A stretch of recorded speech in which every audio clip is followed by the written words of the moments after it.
ماہ سفر کو منحوس سمجھنے کی اصل وجہ جانیے۔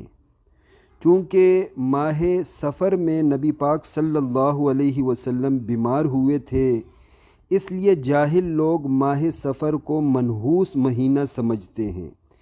ان جاہلوں کو سمجھایا جائے کہ ماہ ربیع الاول میں نبی پاک علیہ السلام فوت ہوئے ہیں، تو کیا ماہ ربیع الاول کو بھی منحوس سمجھا جائے گا؟ ہرگز نہیں۔ عزیزان محترم، منحوس کون، نحوست کس چیز میں ہوتی ہے، اس بارے میں آپ کو ایک واقعہ سناتا ہوں، بات بالکل واضح ہو جائے گی۔ ایک بادشاہ صبح سویرے اٹھا، اپنے شاہی محل سے باہر آیا، دروازے پر اس نے ایک حبشی کو دیکھا، کالے سیاہ انسان کو دیکھا۔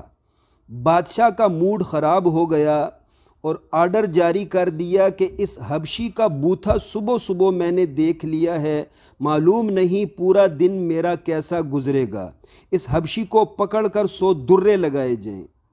حبشی بیچارے کو 100 درے لگے۔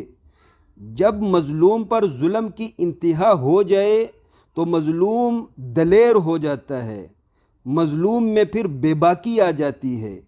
حبشی نے جب 100 لتر کھا لیے تو بادشاہ کے سامنے سینہ تان کر بولا، بادشاہ منحوس میں نہیں ہوں، منحوس تو ہے۔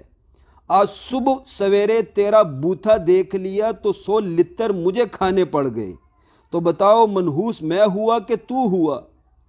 عزیزان محترم، یاد رکھیں، کسی انسان میں نحوست نہیں، کسی سواری میں، کسی مکان میں، کسی جگہ میں نحوست نہیں ہوتی۔